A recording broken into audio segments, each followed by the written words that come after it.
It's winter, and you can now get almost anything you need for the coldest months of the year delivered with Uber Eats. What do we mean by almost? Well, you can't get a ski slope delivered, but you can get dish soap delivered. Sunshine, that's a no. But a bottle of wine, that's a yes. A snow angel, sorry, no. But angel hair pasta, Uber Eats can definitely get you that. Get almost anything delivered with Uber Eats. Order now. Alcohol and select markets. Product availability may vary by region. See app for details. This episode is brought to you by Allstate.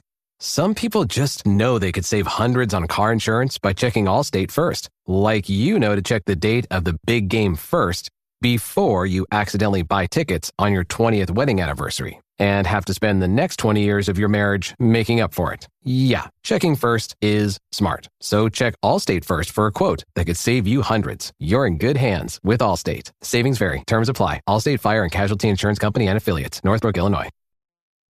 Since you're new to H&R Block, we'll look at your returns from the last 3 years for any money your last guy might have missed for free. I could get money back from last year? You could. We'll find any mistakes. Could have really used that 2 years ago when I dated that mistake for 5 months. Don't leave money on the table. Switch to H&R Block and get a free second look review. Second look is included at no additional cost with the purchase of tax preparation. Results vary. All tax situations are different. Fees apply if you have us file an amended return.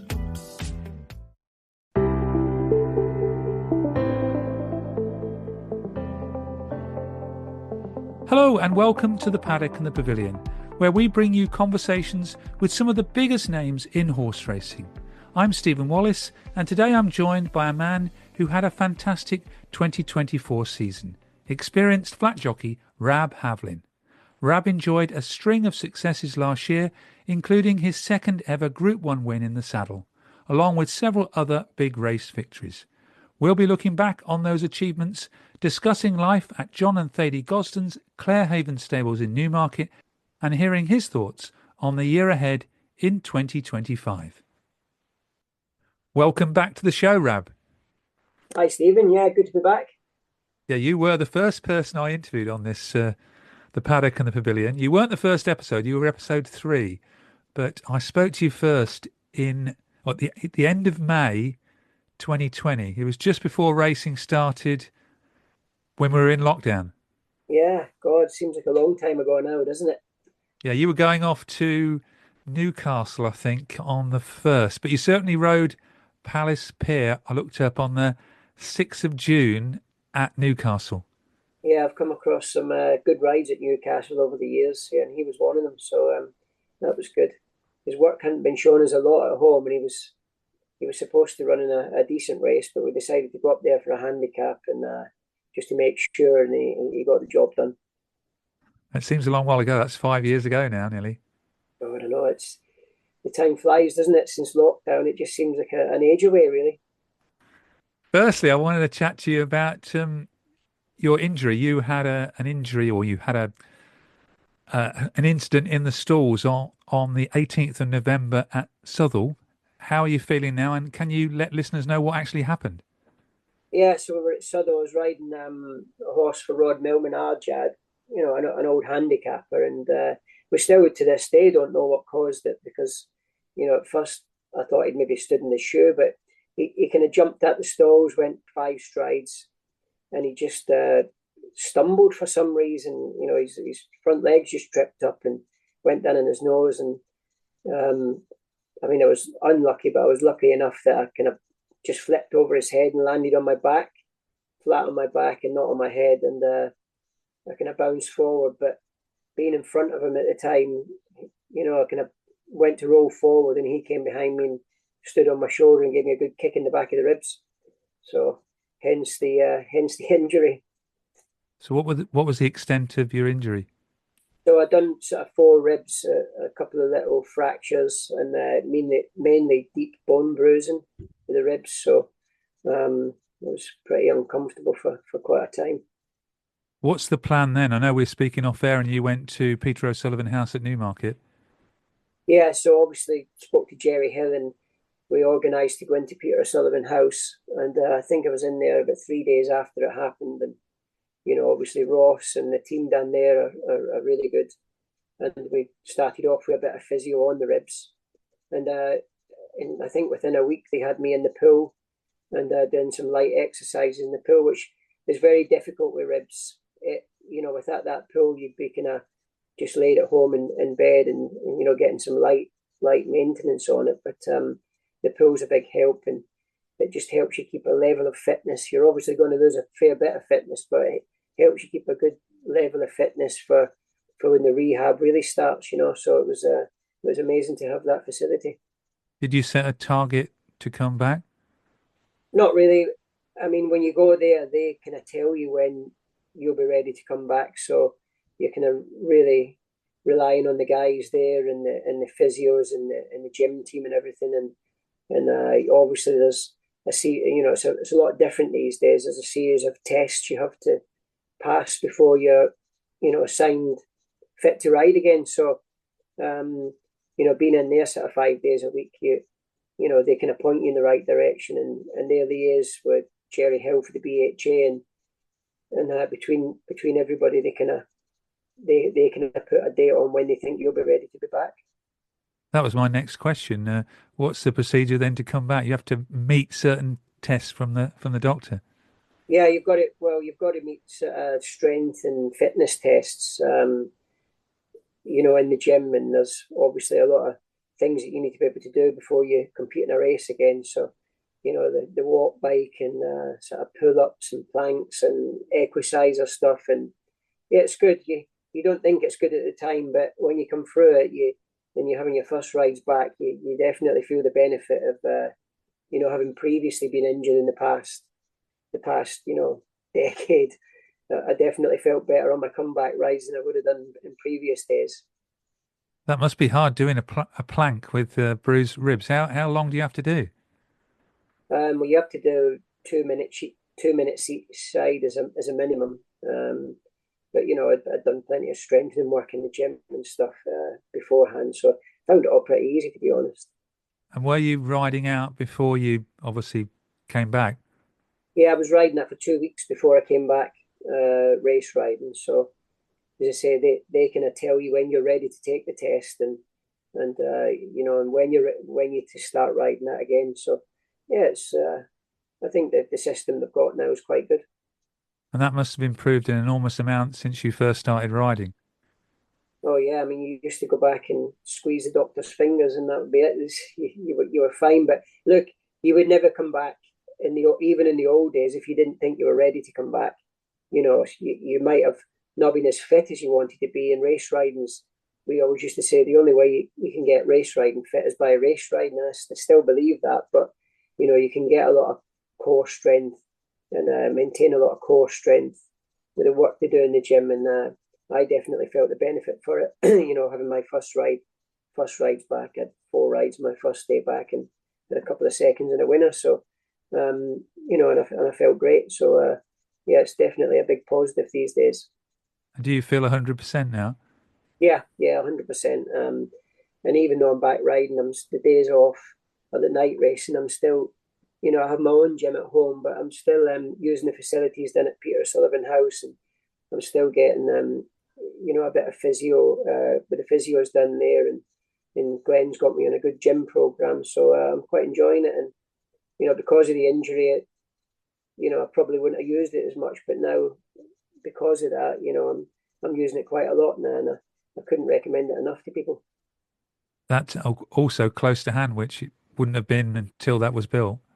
No, exactly. Look, it's 10 minutes from my house, 10, 15 minutes. And, as I say, I have got the gym at the back door, which is handy for, when you're rushed for time. But when I've got a bit of time, I'm going to keep using it down there. As I say, it is quite it's very, very handy to have, and they're great for advice for different little niggles and pains that you obviously are going to have, especially at my age.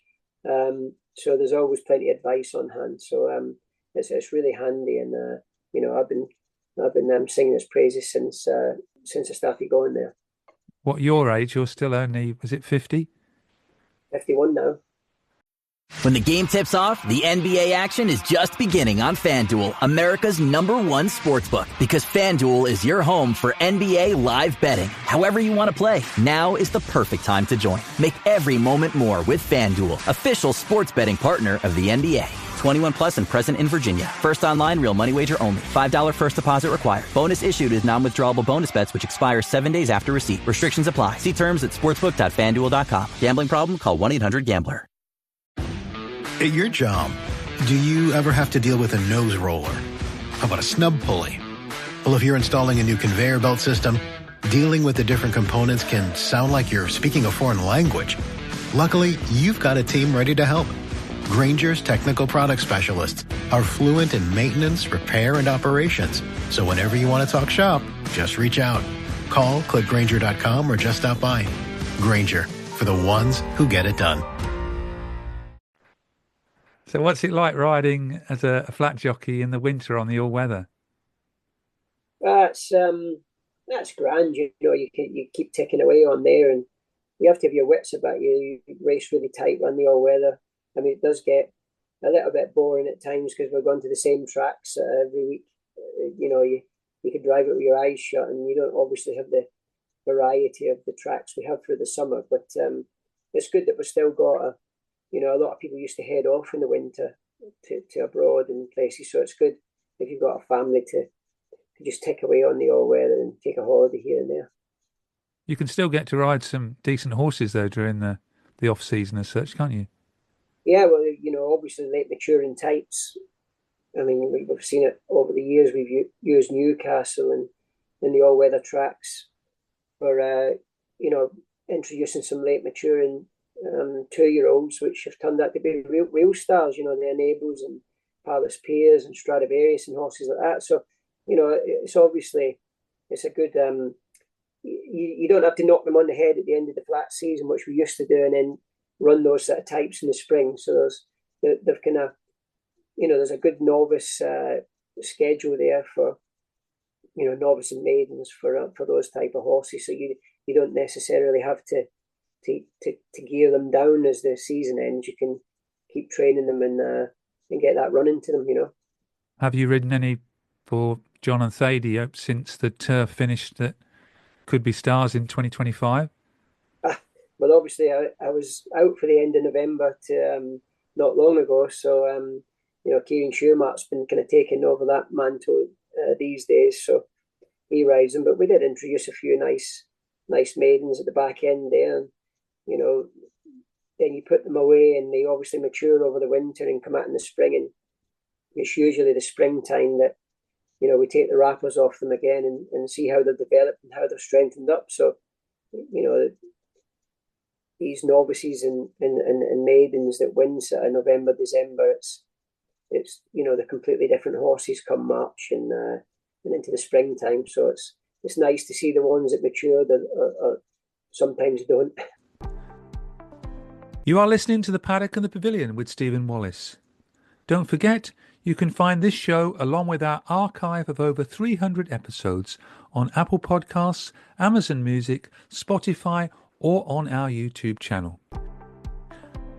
Let's talk about 2024. You had Group 1 success with Audience. You won group races with Sweet William, and you came second in the Derby. Was it your best ever season? I think for a good bunch of Saturday horses that I had, it probably was. And, you know, we were involved in most of the big races and probably done a little bit in numbers for winners, but in prize money was my best year in prize money. So, you know, I think I probably enjoyed that more. You know, riding the likes of Sweet William when he won the Doncaster Cup, and he's just seems to keep improving. He's ultra consistent, and I'm sure he can knock off a Group 1 if we don't keep bumping into Kyprios. But you know, he's a type of horse I'm sure he's going to win a Group 1 somewhere along the line.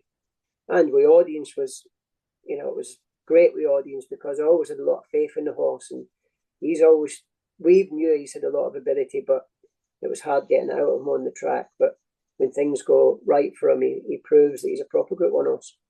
You know Audience well. I looked up and you've ridden in 15 of his 17 races. Yeah, I think the only other two is Ryan and Frankie. Frankie, yeah. Frankie didn't like him very much, so yeah, you got him back, did you? Yeah. I inherited the ride, and thank God I did. I mean, Cheveley Park and the Thompsons have been really phenomenal with me since I've started my career with the Gosden, so it was great to repay their faith when I Group 1 win. Were you surprised in that race that no one went with you in the Lockinge? Well, there was there was pace in the race, and I just kind of went a straight line. But that's the way audience likes to run his races anyway. So there was no mad plan involved there or any. He likes to get on with it, and the less you interfere with him, the better he runs. So I didn't really know who was behind me and who wasn't, because I was looking where I was. I was looking in front. I didn't want to keep looking behind me, but he set nice fractions. It was a good solid time on the night, on the day. So a lot of people were knocking him and thought that he got too much rope, but his fractions were good for the whole race, and he finished in a good time. So he obviously backed it up when he went to Goodwood in the Lennox Stakes, and destroyed a good field again. So yeah, he beat some good horses certainly in both races, but in the Lockinge he's beating Sharin, Inspiral, and Big Rock. Yeah, exactly. All Group 1 horses. So look, he's won that Group 1 now, and I think the plan is to start him off in Dubai this year in Maidan, and we'll see how he gets on there. But he will probably come back and freshen up for another tilt at the Lockinge, I imagine. So is his best trip 7 furlongs? Well, I think 7 furlongs are an easy mile. If it, on quick ground, like a Newbury's lovely flat, easy mile.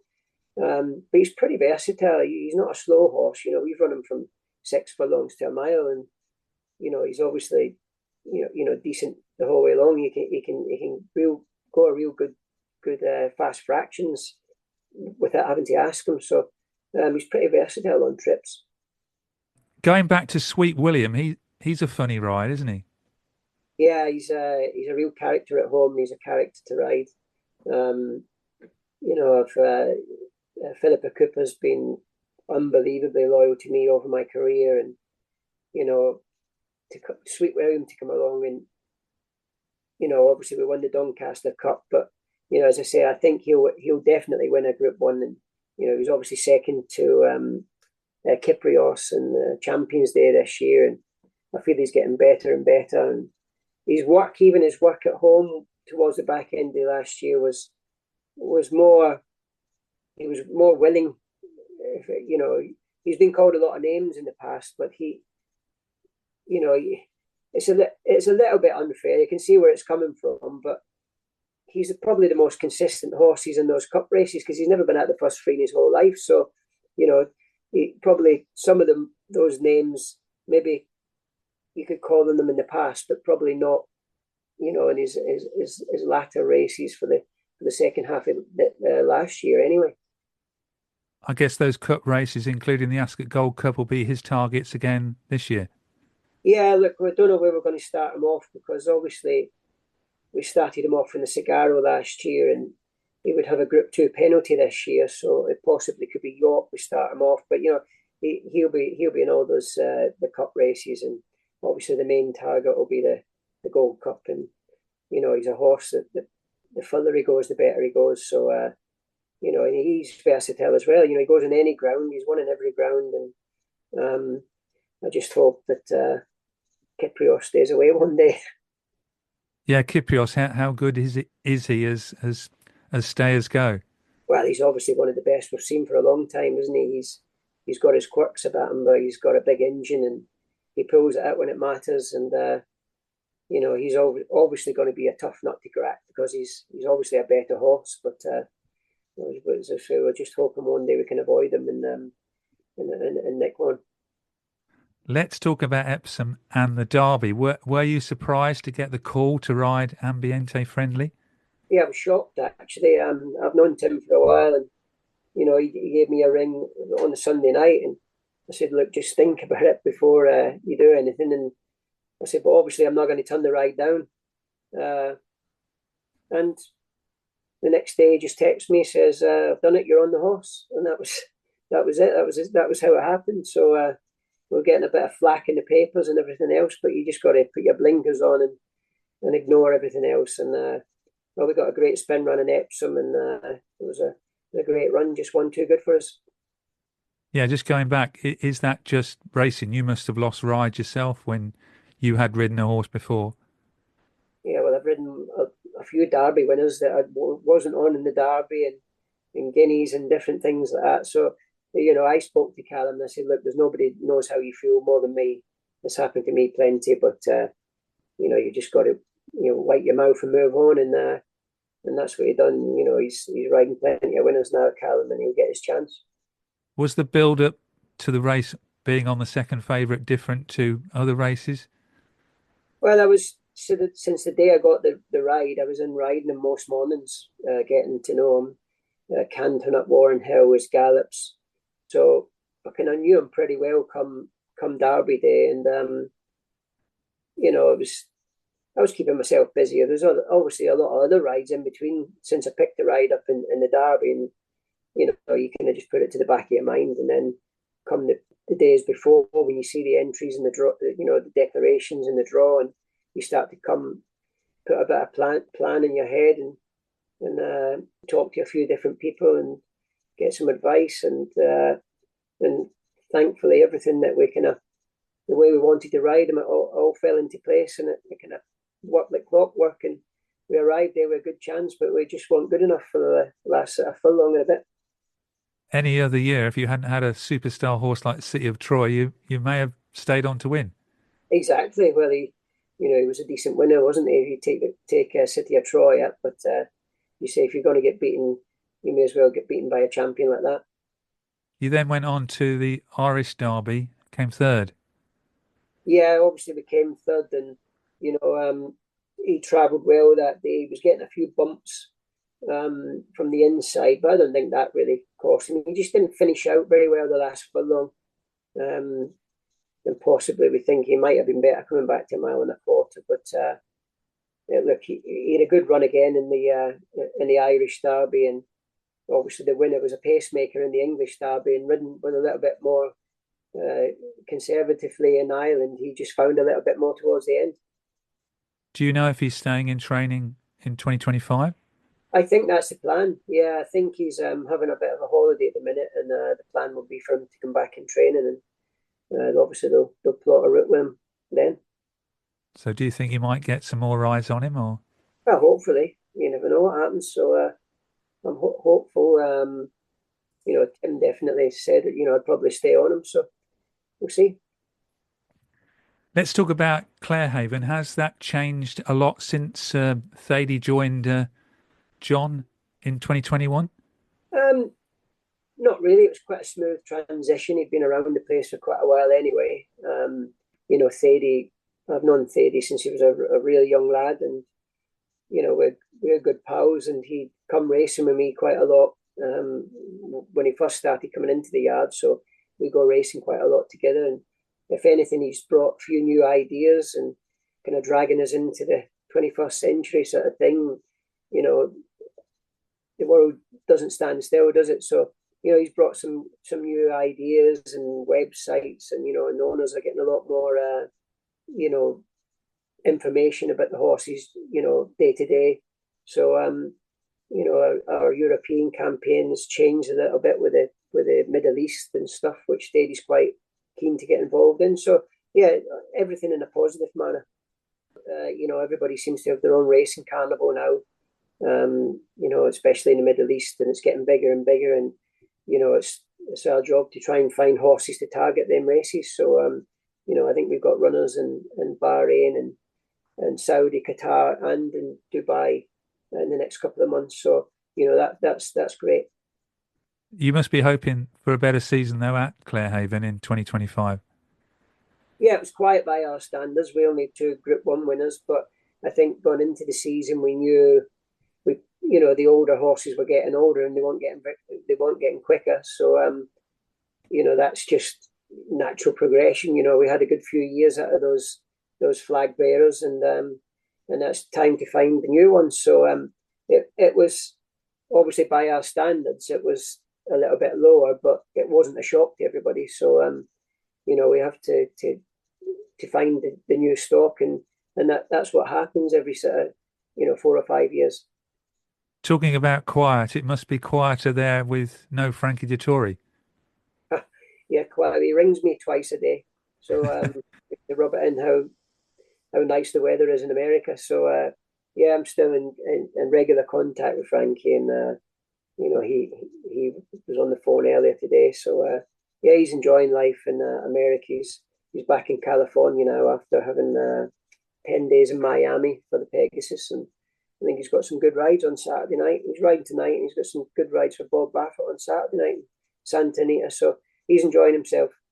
No surprise that he's doing well, though. No, obviously he's one of the best riders in the world, isn't he? And probably one of the best riders we've seen for generations. So he won't, even when he retires, he won't be forgotten about for a while. Could be a while before he does retire, though. Well, he's fit. He's riding at weights like 8 stone 5 in America, which he'd never done here for 20 years. So he's fit and ripped, and it's not as hard on you in America as it is here with the driving up and down the country, and you're only riding sort of 2 or 3 days a week. So I think he's enjoying that aspect of it, and the traveling around America and seeing different places. He's been going sightseeing and stuff while he's been in different jurisdictions in America, in different states. So I think he's really enjoying it. I'm sure he's not missing the winter weather, is he? No. He was telling me actually that he might be going skiing next week in California for a couple of days. So, what about your own future? How many more years do you think you'll carry on riding? I think once you get past 50, you just take it year by year, don't you? So as long as I feel as if I'm fit, and I feel as if I'm still riding as well as ever, and people still want to use me, I'll keep riding. And you know yourself the day you want to give up, and it's not yet anyway. Your numbers are still very, very consistent. 71 winners in 2024, over 100 in 2023, and you're regularly getting 60, 70 winners a season. Yeah, look, the numbers are good every year, and obviously getting on better horses and staying on them.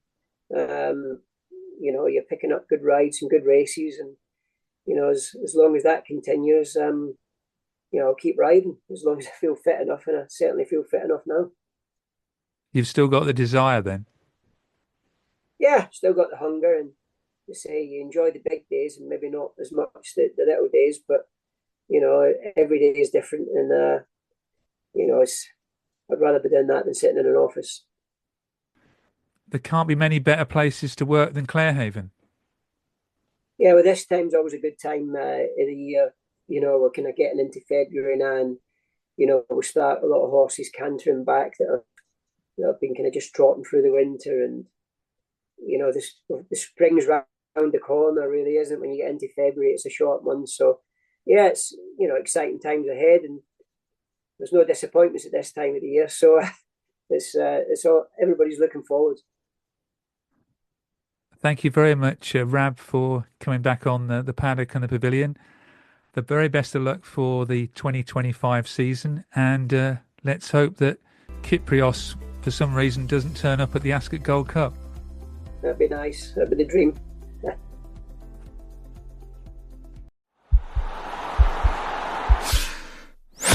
This podcast is part of the Sports Social Podcast Network.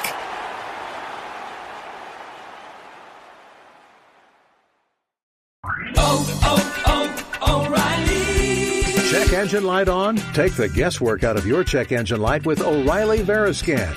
It's free and provides a report with solutions based on over 650 million vehicle scans verified by ASE certified master technicians. And if you need help, we can recommend a shop for you.